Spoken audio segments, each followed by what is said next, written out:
Good morning, I'm Angelo Castro III. I'm Angela, and we're the Castros. We bring you the news. And the views that make you Sometimes think. we agree. Sometimes we don't. This is News and Views. And here are today's headlines. President Bongbong Marcos said he is in good condition after undergoing medical treatment and continues to take his prescribed medications.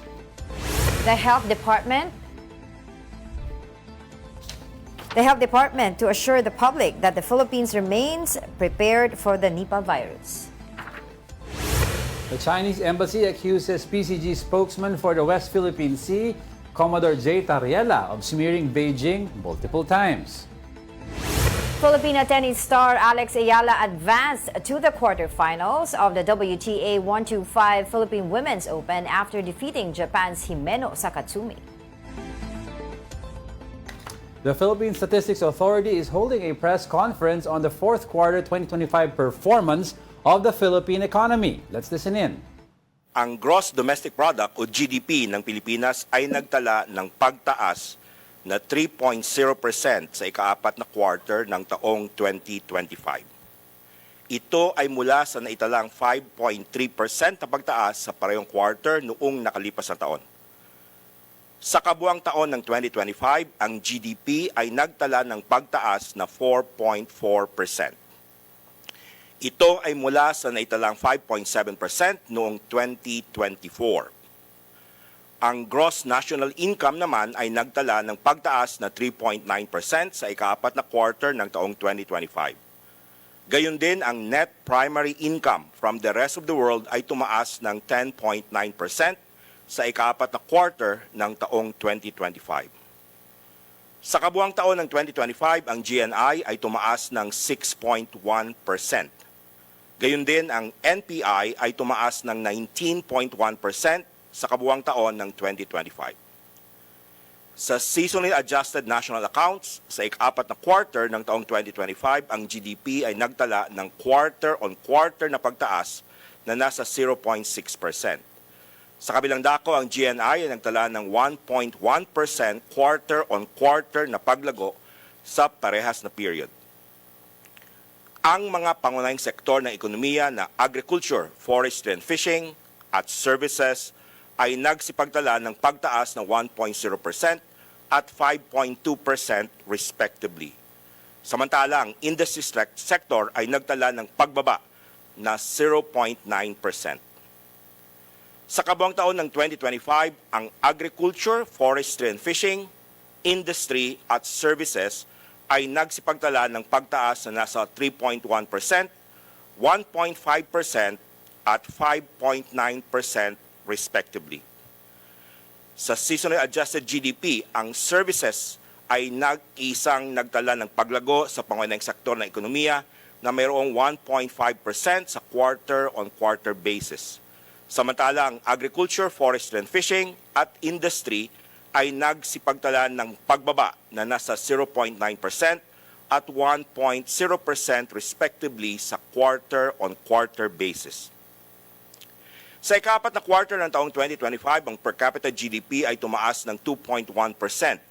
Ito ay mula sa pagtaas na 4.3% sa parehong quarter noong nakalipas na taon. Ang per capita GNI at per capita household final consumption expenditure ay parehong nakapagtala ng pagtaas na mayroong 3.0% at 2.9% respectively.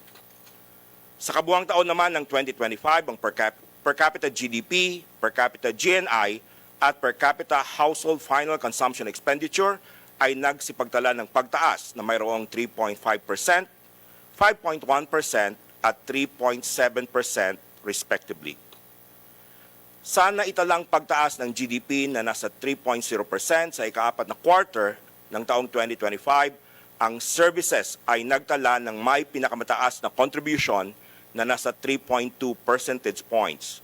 Ito ay sinundan ng agriculture, forestry and fishing na nag-contribute ng 0.1 percentage point habang ang industry naman ay nag-ambag ng negative 0.3 percentage point sa kabuang pagtaas ng GDP. Sa paglago ng ekonomiya na nasa 4.4% sa kabuang taon ng 2025, ang services, industry at agriculture, forestry and fishing ay nagsipagtala ng contribution na nasa 3.7 percentage points, 0.4 percentage point at 0.2 percentage point respectively.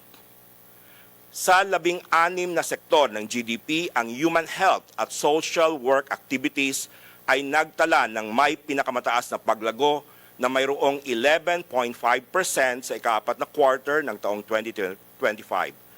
Ito ay sinundan ng mga sumusunod: Public Administration and Defense, Compulsory Social Security na tumaas ng 7.9%, Education na tumaas ng 7.8% at Other Services na tumaas ng 7.1%. Sa kabuang taon naman ng 2025, ang human health and social work activities ay nagtala ng may pinakamataas na paglago na nasa 11.6%. Ito ay sinundan ng mga sumusunod: Education na tumaas ng 8.4%, Public Administration and Defense, Compulsory Social Security na tumaas ng 8.0% at Transportation and Storage na tumaas ng 6.8%. Ang mga sektor na may pinakamalaking contribution sa pagtaas ng GDP sa ika-4 na quarter ng taong 2025 ay ang mga sumusunod: Wholesale and Retail Trade, Repair of Motor Vehicles and Motorcycles na nagambag ng 0.9 percentage point, Financial and Insurance Activities nagambag ng 0.5 percentage point, at Public Administration and Defense, Compulsory Social Security na nagambag ng 0.4 percentage point. Sa kabuang taon naman ng 2025, ang mga sektor na may malalaking contribution ay ang mga sumusunod: Wholesale and Retail Trade, Repair of Motor Vehicles and Motorcycles, nagambag ng 1.0 percentage point, Financial and Insurance Activities, nagambag ng 0.6 percentage point, at Manufacturing na nagambag ng 0.44 percentage point. Sa demand side, ang exports of goods ay nagtala ng may pinakamataas na paglago na mayroong 22.8% sa ika-4 na quarter ng taong 2025.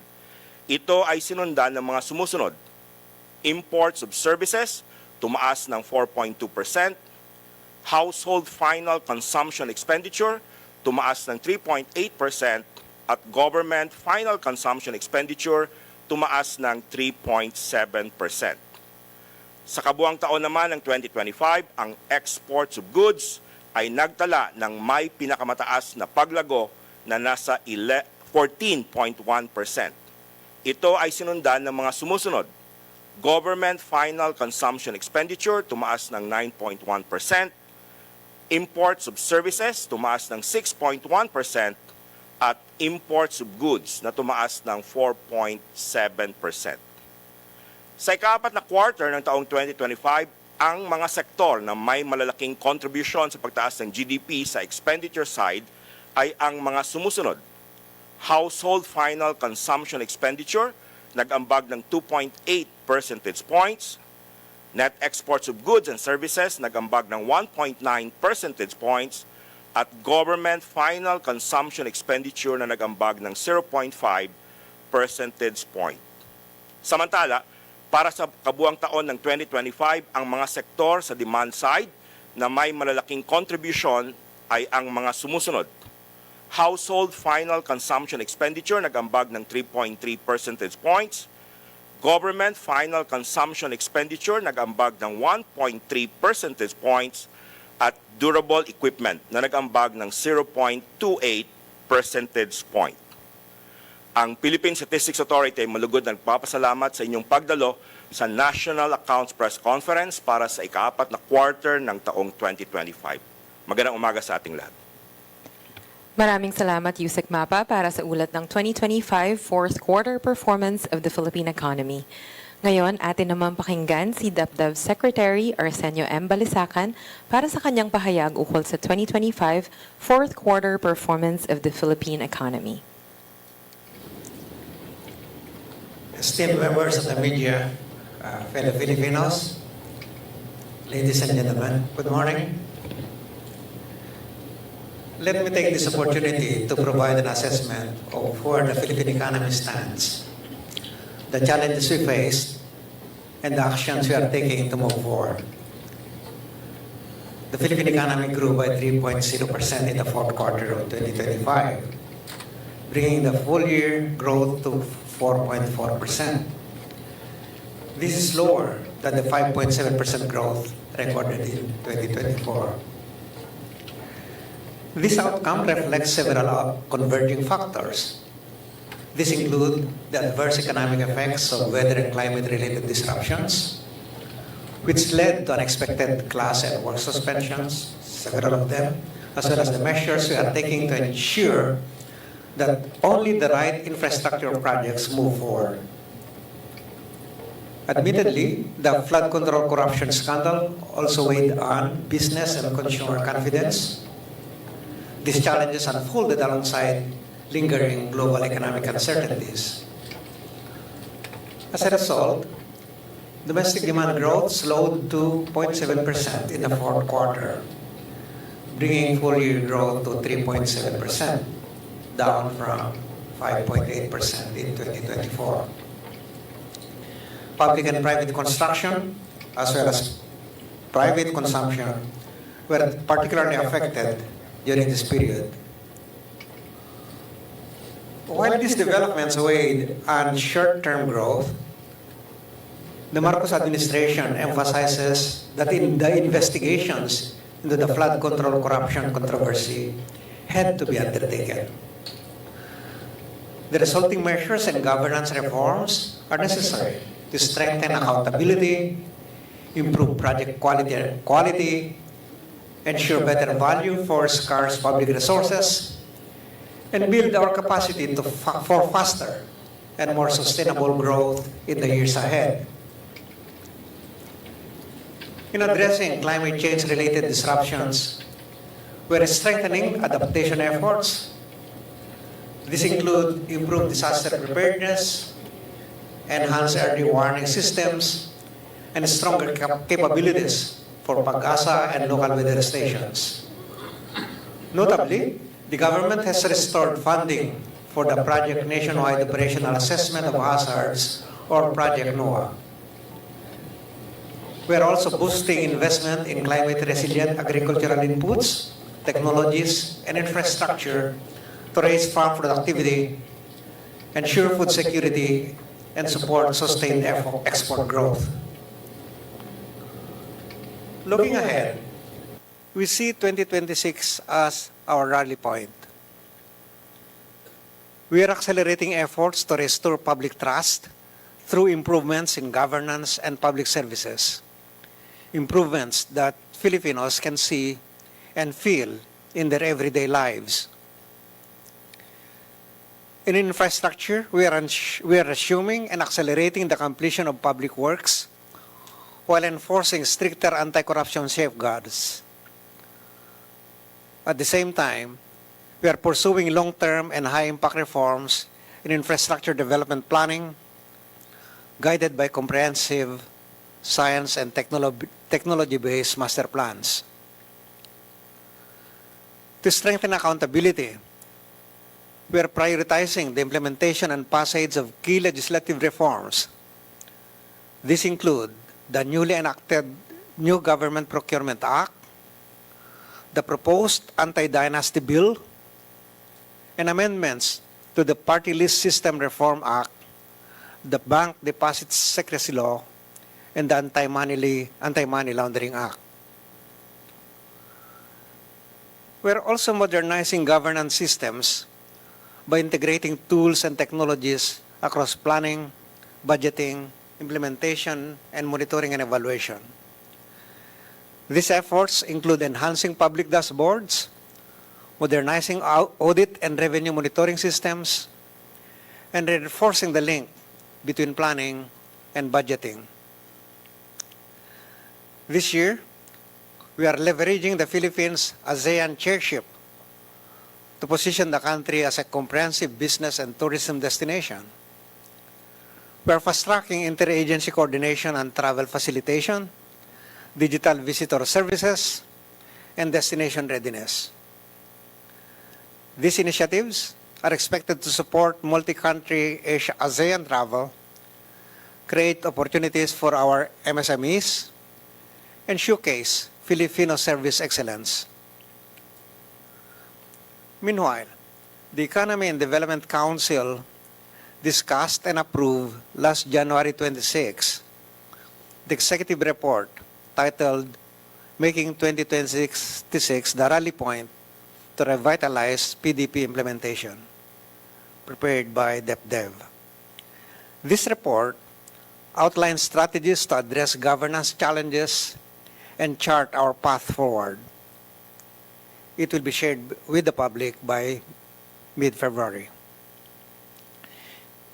In closing, allow me to reiterate that while the reform efforts we have begun and continue to pursue have affected the recent growth performance, they are necessary and critical steps. These reforms protect public funds, strengthen our institutions, build a more resilient, inclusive economy, and ultimately rebuild trust between government and the people we serve. With discipline, better governance, and sustained reforms, we are decisively moving to ensure that growth in 2026 and beyond is stronger, more inclusive, more resilient, and truly felt by all Filipinos. Thank you and good morning. Maraming salamat po, Secretary Balisacan. Dumako na po tayo sa ating open forum. Bago natin ito simulan, nais po naming pasalamatan ang lahat ng ating mga media partners na kasama sa press briefing na ito. Para po sa maayos na pagsasagawa ng ating open forum ay narito ang ilang mga paalaala. Para sa mga online participants, maaari po ninyong gamitin ang raise hand feature ng Zoom kung nais niyo pong direktang magtanong sa ating mga resource persons. Kapag kayo po ay natawag upang magtanong, pakibanggit po muna ang inyong pangalan at ang organisasyong inyong kinabibilangan bago po banggitin ang inyong tanong. Maaari rin po kayo magpadala ng katanungan gamit ang chat box. Siguraduhin lamang po na nakalagay ang inyong pangalan. The Philippine Statistics Authority has just announced the fourth quarter 2025 performance of the Philippine economy. Now let's get details from Mobile Journal Amy Atienza now at the PSA headquarters in Quezon City. Amy, go ahead. Yes, Angela, Diego, good morning. Actually, 3.0% no ng gross domestic product growth rate ang naitala for the fourth quarter of 2025. Technically, kung i-compare din natin ito, ay mas mababa ito sa third quarter GDP growth rate na nasa 3.9% na initially in-announce din na nagkaroon ng revision downward kahapon yan ng Philippine Statistics Authority. So ibig sabihin ito, mas mabagal talaga yung naging takbo ng ating GDP. At actually, bago pa mangyari ito mismo, ang goal kasi ng ating pamahalaan, syempre, ay magkaroon ng 5.5 to 6.5% na GDP growth rate. Pero dahil nga sa mga issue din ng ating bansa, no, kabilang na dyan yung flood control scam, pati na rin yung mga calamities na pinagdaanan ng ilang mga probinsya sa ating bansa, eh syempre, naging factor yung pagbagal din itong growth rate no, ng ating bansa. So, kung i-compare din natin ito sa 2024 growth rate, mas mababa ito ang ating 4.4% compared sa 5.7% na naitala last year. So mas mabagal talaga, and titingnan pa natin yung mangyayari dito na sabi na rin naman ni DepDev Secretary Arsenio Balisacan no, na may mga reforma tayong inaasahan for 2026, which means na inaasahan natin na mas magiging maayos na yung takbo ng ekonomiya ng ating bansa, lalo na dahil napapag-usapan na rin no, sa ating mga kongreso, pati na rin ang ating mga mambabatas, yung sa anti-political dynasty bill, pati na rin reforms pagdating dito sa mga tariff ng ating mga export. So yan yung mga abangan pa natin na developments dito, pero so far mababa itong numero no, ng ating GDP growth rate, pati na rin yung mga gross national income na naitala for the fourth quarter of 2025. Well, just to be clear, Amy, which sectors ba are actually dragging the economy down? Well, actually, isa dyan yung sa infrastructure, no? Kasi kung makikita rin natin yung naging projects, yung nailabas na pondo din para sa mga infrastructure projects, naging malaki ang epekto nito para nga bumaba yung, at bumagal yung growth rate ng ating bansa. So, yung kawalan at saka kakulangan ng infrastructure projects din sa Pilipinas, may epekto rin yan talaga yan doon sa nangyayaring takbo ng ating ekonomiya, pati na rin sa supply, pati demand ng mga Pilipino pagdating dito sa services na ino-offer ng infrastructure. All right, thank you, Mobile Journal Amy Atienza reporting from Quezon City. We'll be back with more stories after the break. Keep it here on One News.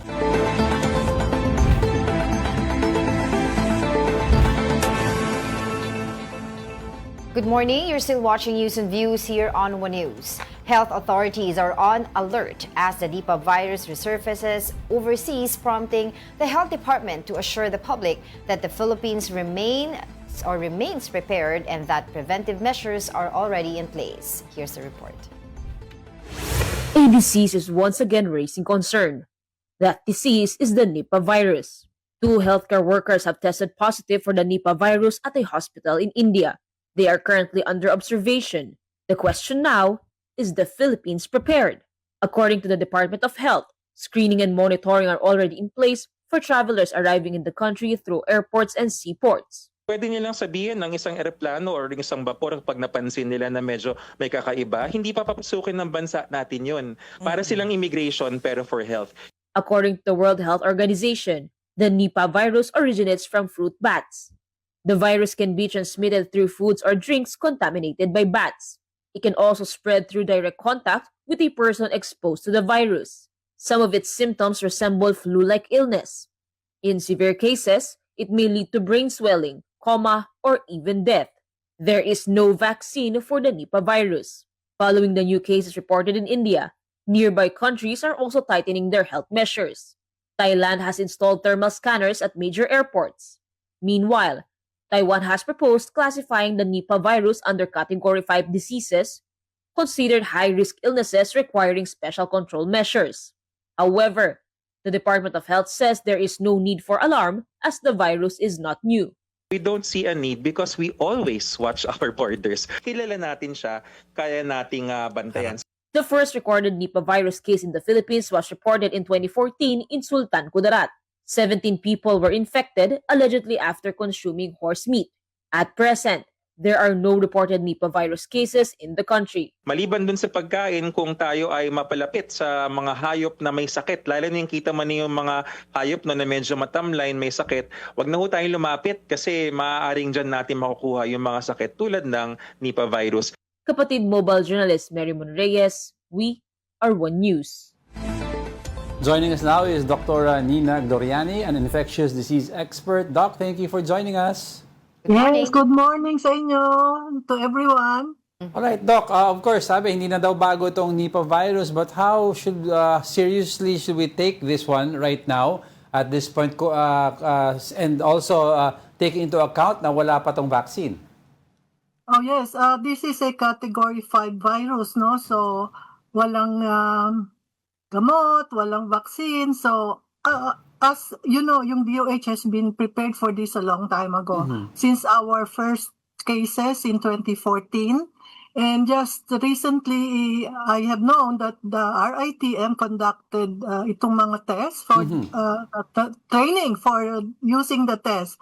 Usually ito yung RT-PCR. So, detection is very important, early detection. So, I think the DOH, our agencies, health agencies are reasonably prepared to tackle this. Doc, sinabi mo walang vaccine, walang gamot. So how do you manage this once you're infected with it? It's largely supportive care, no? Yung kapag may respiratory symptoms, syempre may oxygen. Ang ayaw natin mangyari, yung neurologic symptoms, encephalitis. So still there is supportive care for that. So ito yung mga clinicians doing that, mga specialists. So walang, although there are researches ongoing for antiviral agents and some monoclonal antibodies to help the control or the disease. Well, of course, with the reported cases in India, yung worry ng mga Pilipino baka naman of course baka pumasok dito sa Pilipinas. So how prepared are we? 'Di ba? What are we doing to, maintain and cover our bases? I think the DOH has put up yung significant alert systems na, no? Not that we're really on high alert kasi hindi naman masyadong what's this? Yung possibility of this coming in is really not very high. So, but we have enough measures to detect and counteract. No, specifically siguro yung counteract prevention, no? So, yun nga, yung sa borders, although hindi naman siya ganun ka-necessary at this time, although still there should be. And for any parang emerging or infectious diseases na on alert everywhere in the world, we are prepared naman. Meron tayong mga alert systems. So, I think that, and the testing is very important. Right. Kasi maraming pwedeng viruses na pumapasok, and hindi lang naman ito. But So- what symptoms should we look out for? Itong mga virus na to, parang somehow they're all the same, no? But different at the Yes, same time. oo. Non-specific kasi usually ang symptoms ng viral infections. They may start off as influenza-like illness. In this case, may fever, may sore throat, may muscle pain. So parang flu. Pero it is important to consider yung nyari travel, saan nagpunta ba ito, saan ang exposure nito, nyari. Dito sa Metro Manila kasi saan ba ito galing, di ba, sa bats? Wala namang bats dito sa atin. No? Yeah. Pero siguro sa rural areas, sa mga areas na maraming mga animals, livestock, pigs, horses, like what happened in 2014, I think yung cases natin in Sultan Kudarat, Right. kumain ng horse meat. So yun, mga exposure to those animals. Well, it's a good thing you said put it into context, Doc. No, very general kasi ang symptoms, but you look at your history also, travel history, Yeah, contact yeah. history. But ang tanong dito, Doc, is how do you really get infected with this Nipah virus? Well, it can be directly from the animals, no, yung infected animals. So their secretions, droplet to contact talaga, contact transmission. So, or from another person kasi yung proximity, again, yung exposure to droplet infection, so mga secretions ng pasyente. So, but largely galing to sa animals.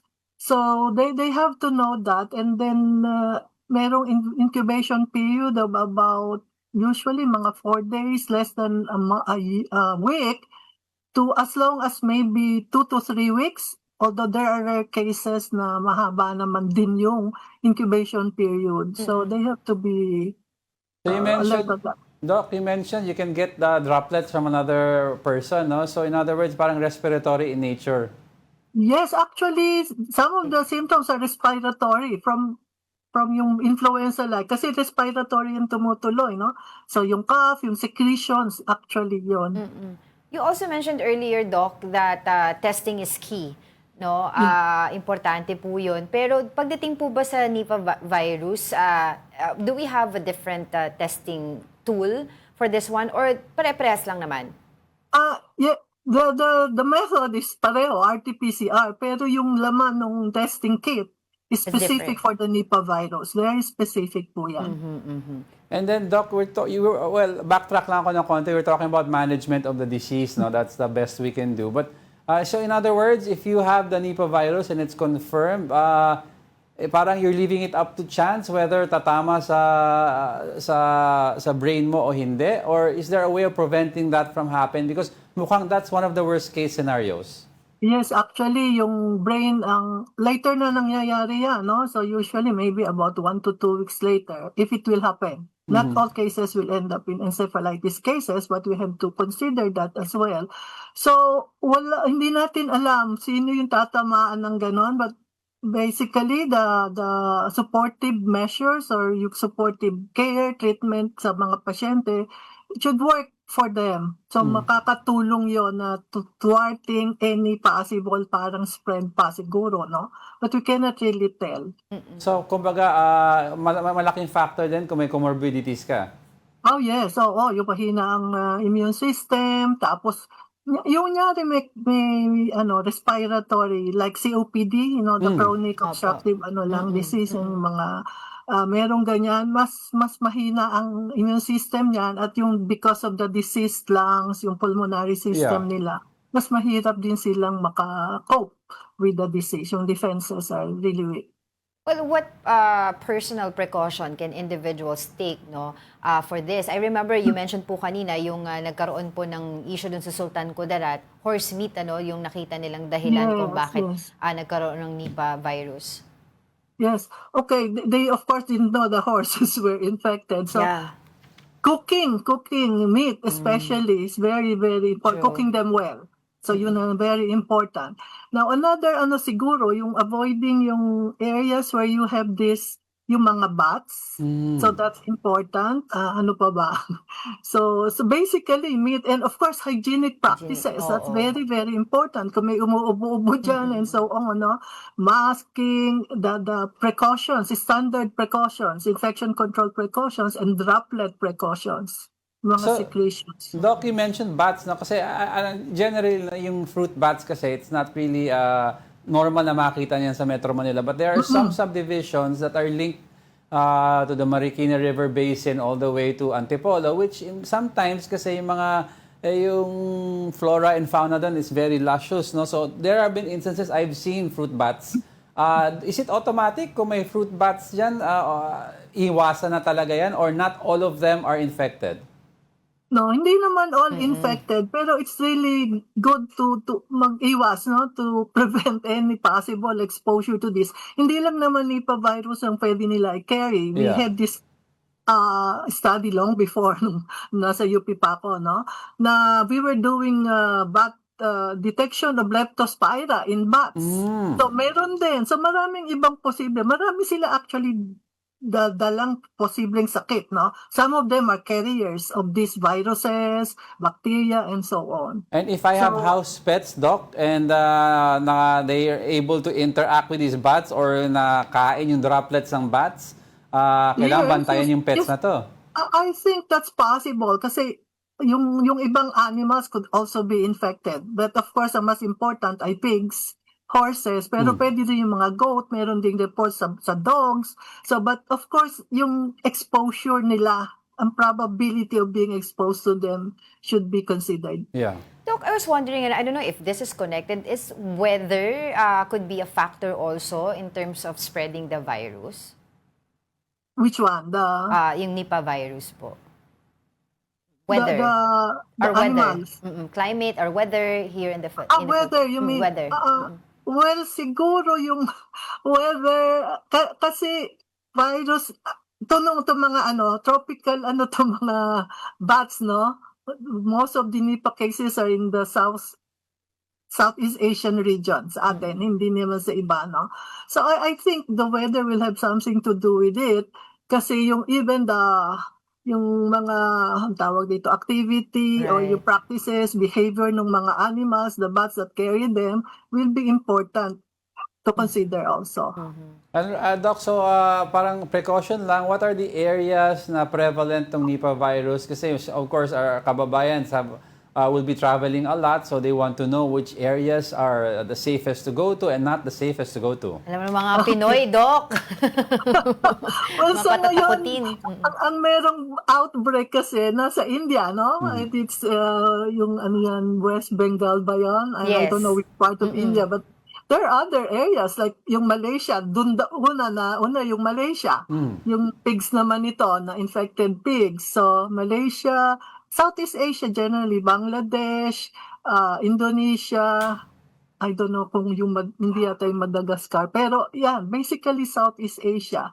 So, iwasan natin, lalo na kung merong exposure, magiging possible exposure, yung mga turista gustong-gusto doon sa mga forest and so on. Right. So, mas high risk yung ganong areas. Doc, pag walang choice at kailangan bimahe doon, will face masks help? Yes, and a lot of hygiene, Alcohol, para tayong COVID. wash hands. So it's like COVID protocols? Oh yes, it's standard precautions. Hindi lang for COVID, for every day. Yeah, Kasi yeah. ang daming infection. That's true. So if you're not feeling well, better stay at home kung wala ka naman talagang ibang gagawin sa labas para hindi ka na makahawa ng kung anumang virus dala mo, 'di ba, Doc? Yes, actually. It's either hindi ka mahawa or huwag kang makahawa. I think Right. yun ang basic. Anyway, Doc, to dispel fears or chismis, no? Kasi syempre, ang daming mga chismis na rin kumakalat. Without travel history or contact from another country, is there a possibility one can contract Nipah virus inside the metro? I think yung sa Metro Manila, hindi masyadong likely, no? But we're talking about maybe Mindanao, yung maraming possible entry dyan na Yes. galing sa ibang countries. That's true. So, and lalo sa areas where you have a lot of these livestock, saka bats. So, yun yung i-consider natin more than, hindi dito masyado sa Metro Manila. Okay. Right. Okay, so talagang pag-iingat ang kailangan natin gawin. But lastly, Doc, I know you mentioned earlier that there is already researches or vaccine development efforts along the way or underway. So I was wondering, ilang taon na po ito na alam natin itong Nipah virus na to, long time ago. How come po hindi tayo kuha ng kumbaga ng tamang vaccine for this? Ganun po ba ka-potent yung virus na yun that until now we're still researching about it? Okay, siguro number one is funding. Funding. Although the WHO has been on top of all of this, no, funding, baka mas merong ibang priority diseases that get more funding than this one. Of course, the virus is highly transmissible and and then yung virulence niya, it could be fatal in 40 to 75% of cases. Right. So, nasa top category siya for yung highly pathogenic viruses especially. So, nandun, siguro dahil kulang talaga yung nag-aaral or I would think more of that. Especially these days that there are so many other emerging infectious disease threats. Right. All right. Well, thank you for your time, Dr. Nina Gloriani, an infectious disease expert. Hope to have you back on the show. Thank you. Thank Good morning. you. Morning. Now, in other news, Chinese embassy spokesperson Ji Linpeng accused PCG spokesman for the West Philippine Sea, Commodore J. Tariela, of smearing Beijing multiple times. He pointed to Tariela's 195 social media posts in 2025 alone as evidence. G also criticized a presentation by Tariela that featured cartoonish images resembling Chinese President Xi Jinping. He described the portrayal as a serious infringement on political dignity that crossed a diplomatic red line. The spokesperson also appeared to respond to a Senate resolution condemning recent remarks by the Chinese embassy, saying efforts to pressure China would be futile. Some senators have been proposed replacing the Chinese ambassador and declaring his deputy spokesperson persona non grata. Meanwhile, Palace Press Officer Undersecretary Angelo Castro said President Bongbong Marcos will not intervene in the recent meeting between Chinese Ambassador Jing Quan and Davao City Mayor Baste Duterte.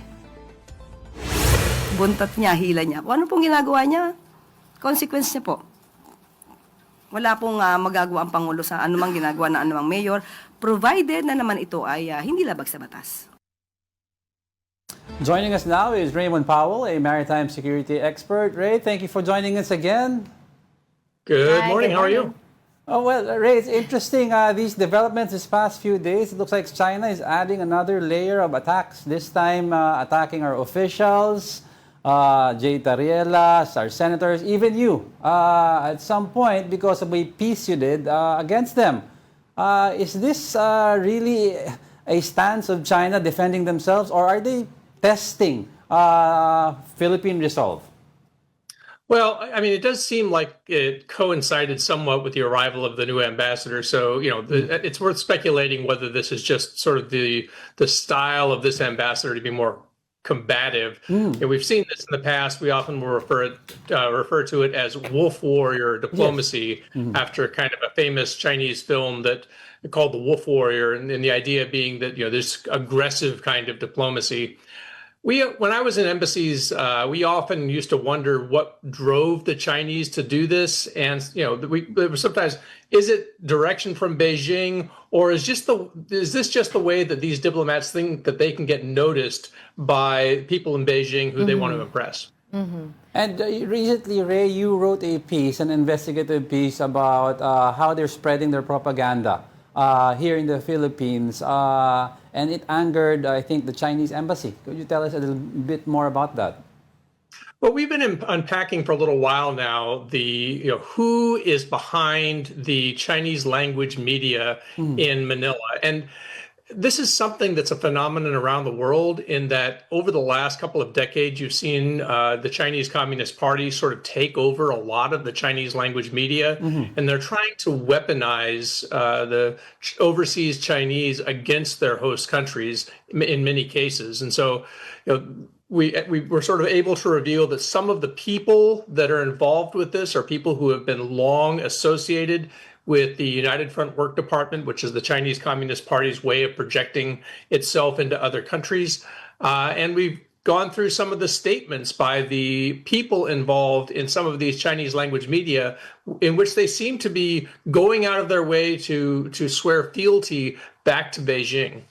But what is your response on Chinese claims linking you to our PCG spokesperson, Commodore J. Tariela? Apparently, he is working for you.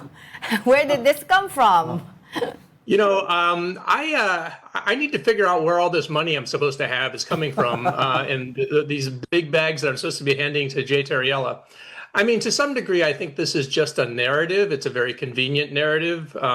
When transparency became the sort of the tactic of the Philippines in response to China's gray zone warfare, I was also associated with that same tactic. So that kind of links us together in that way. And so it's easy to just say, well, Ray must be a CIA agent. He must be working undercover. And I often will say, if I'm a CIA agent, I'm like the dumbest one ever, because, you're not supposed to have a big social media account and go on television all the time as a spy, I don't think. Oh. And Ray, do we expect now, moving forward, it's like they're attacking everyone. They're going to ramp up their social media presence here in the Philippines and other media outlets? Yeah, that seems to be their current line of attack, is to use social media very heavily. And of course, the Philippines is a very online country. It's a very Facebook country, a very YouTube country, a very TikTok country. So that's probably, they're going to use your open society against you, knowing that you can't strike back because you can't leverage because in their closed society, the Philippines can't go on the counterattack in the same way. So how then, Ray, does this weaken, the arbitral ruling that we're holding on to in terms of how the society will react? Because a lot of Filipinos will simply say, we have this ruling, but China's not respecting it. And other countries will see, China's not respecting it. Why should we respect any ruling that we may have in the future?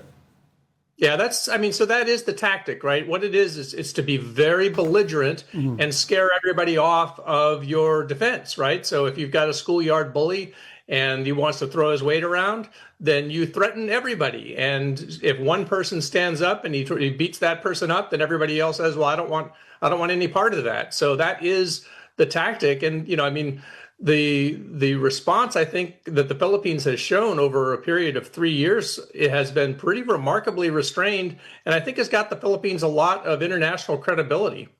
Well, as harassment at sea continues, some of our officials here in the Philippines urge silence, in the name of diplomacy. What do you have to say to that? Well, so I think that diplomacy has to be smart and measured, and I think all of that is good. I think, though, that, the understanding that what China is essentially trying to do is shout you down, right? Is trying to make it so that anything that you say is treated as this horrible provocation, but anything that they say is just fine. And again, that's just the tactic of a bully. It's, we saw this in Japan, right? Where the Japanese prime minister made some very reasonable remarks about what an invasion of Taiwan would mean for Japan. And all of a sudden, you saw this consul general in Osaka come out and talk about cutting off her dirty neck. Yeah. And that guy still has a job, right? I mean, that would be the kind of thing that any other country would say, let's pull that person back home. And the fact that he hasn't been declared persona non grata by the Japanese and that they haven't recalled him tells you a lot about how China is doing diplomacy. And, well, of course, the sending of this new envoy to the Philippines coming from the U.S. nonetheless is also a signal that they're sending in their big guns to Philippine territory. So do you think silence at this point will cut it for us, or do we need to level up, maybe declare somebody persona non grata? Well, I think that's a tactical decision I'll leave up to the president. I think that if Prime Minister Takaichi in Japan, whose neck was supposed to be cut off, decides not to declare the Osaka consul PNG, it's probably not out of bounds for the Philippines to show even more patience. But I think that China is doing itself a lot of harm this way. And this is why we would always wonder, why do they do this? Because it doesn't help them in the public mind. It doesn't help them. They're not winning anybody over. This is all about an attempt at intimidation. But there are certainly, I don't think that there are large numbers of Filipinos suddenly saying, boy, those Chinese, they have a great point. So it's interesting you said that, Ray, because you said they're not winning anybody over. So do you think China is taking notice of this? Do they really care whether they win anybody over? Because they put on an image that I don't care what anybody thinks, but deep inside, you think they really care what the community thinks about them? I think that they believe that the community can be bullied. And so ultimately, they think that it's better to be feared than loved.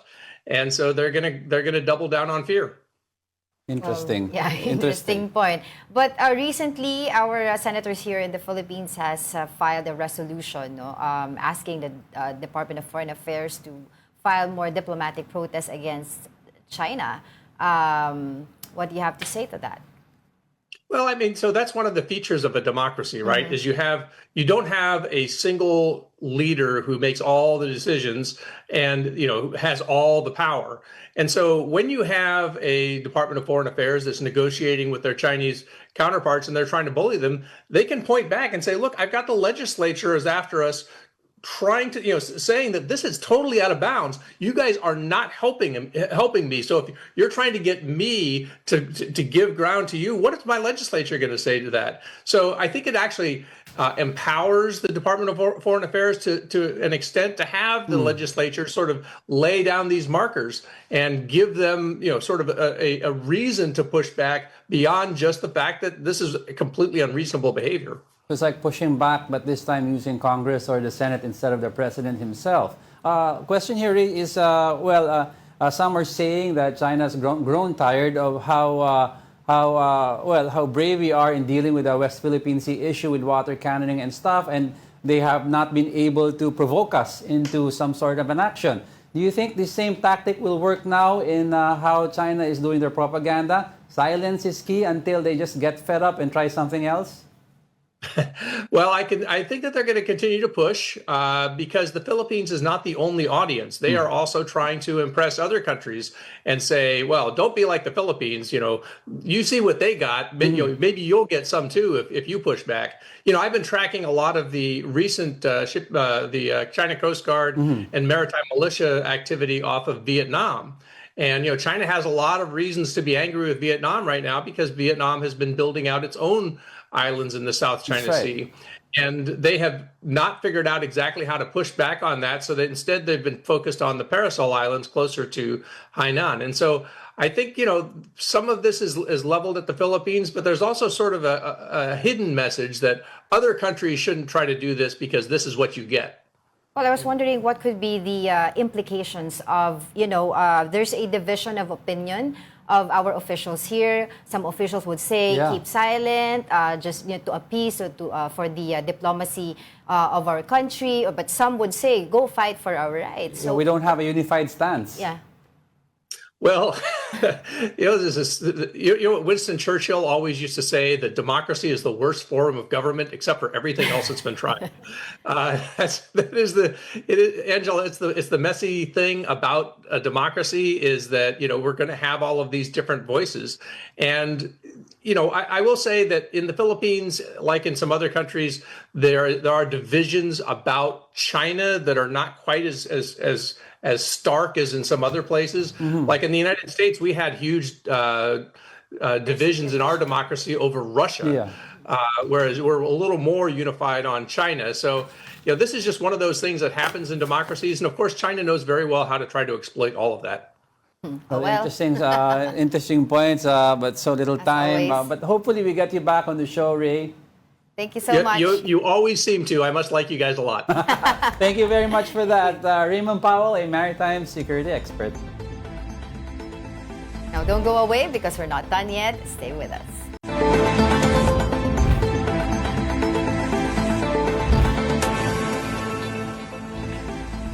Welcome back. You're still watching News and Views here on One News. President Bongbong Marcos said he is doing well following medical treatment and is continuing his prescribed medications. Here is the report. President Bongbong Marcos was once again absent from an event at Malacanang on Wednesday. President Marcos was supposed to lead the 2025 Parangal sa Mga Lingkod Bayan, a ceremony honoring outstanding public servants. However, only Executive Secretary Ralph Recto appeared at the gathering. According to the Executive Secretary Recto, the President had previously been diagnosed twice with diverticulitis last year and was advised to take a week of rest to fully recover. It's only natural for the doctors to tell him to take a week rest. And I think in the next few weeks, the President will be fully recovered. Konti pahinga lang. Just like any other normal individual. I'm sure pag kayo pumunta sa doktor at masakitan sa inyo, sasabihin sa inyo, mag-rest din kayo ng 1 week. Despite missing the earlier event, the President did attend the donning of rank ceremony for the Philippine National Police Chief General Jose Melencio Nortates. During the ceremony, President Marcos officially conferred the 4-star rank on Nortates following the optional retirement of MMDA General Manager Nicolas Torre III as PNP Chief. Palace Press Officer Undersecretary Claire Castro said doctors merely advised the President to take things slowly, which is why he is still able to attend selected palace activities. She added that there is no need to issue a medical bulletin. Sa ating pagkakaalam po, pagka naglabas ng medical bulletin, dapat si serious illness. Kung sinabi ng Pangulo na hindi to life-threatening, so ba't kailanganin po sa ngayon ang medical treatment? Medical bulletin. Samantalang kami naman po ay nagpo-provide sa inyo kung anong ang kalagayan ng kalusugan ng Pangulo. Mas reliable po kasi pag doktor ang nagsalita, ma'am. Mas reliable po siguro mismo ang Pangulo nagsasabi kung ano po ang kanya nararamdaman. Malacanang also strongly denied a circulating Viber message claiming that the President's diverticulitis had worsened due to alleged drug use. Eventually, Malacanang released a video update showing President Marcos in stable condition, assuring the public that government operations remain uninterrupted. Okay na ako. Thank you for your concern. But like I said, I got the best the best possible medical care that you can have, and that's why I'm already back in harness. Han Resorts officially unveiled its new eco-luxury development, the Han Reserve in New Clark City, marking a major expansion despite challenges facing the tourism industry. Mobile journalist Francis Rivera reports. Han Resorts officially launched its new development project, the Han Reserve, located at New Clark City, Tarlac, last January 28, 2026 at Manila House in Bonifacio, Global City. The launch was led by company executives Agnes Neki Liwanag, Vice President for Real Estate and Property Development of Han Philippines Incorporated, and Tim Niel, General Manager of the Han Reserve. Building on the success of Han Casino Resort, the company marks a new milestone with the Han Reserve, an ambitious development that reflects Han Resort's bold vision and commitment to growth despite the challenges facing the country's tourism industry. The tourism industry is not that good, but we're still opening. So we want to be known as someone who's really bold enough and actually deliver. If we promise this, we will give it to you.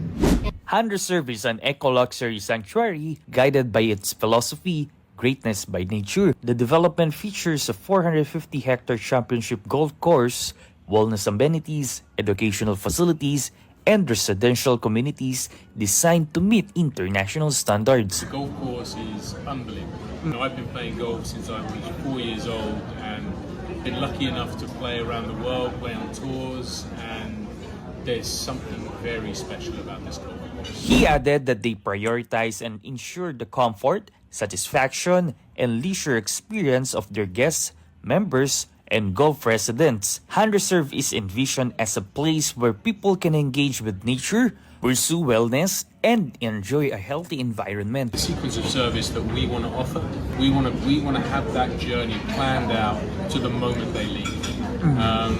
So we talk about the arrival, the experience, the farewell as our core pillars. And so we want this experience to be elevating. We are very, very clear on the service that we offer. Handreserve is set to open in March this year, signifying the beginning of company's long-term development journey and commitment to excellence. I'd like to invite everyone to please, come and visit and see the majestic views that Handreserve can offer. Mga kapatid, mobile journalist Francis Rivera, we are One News.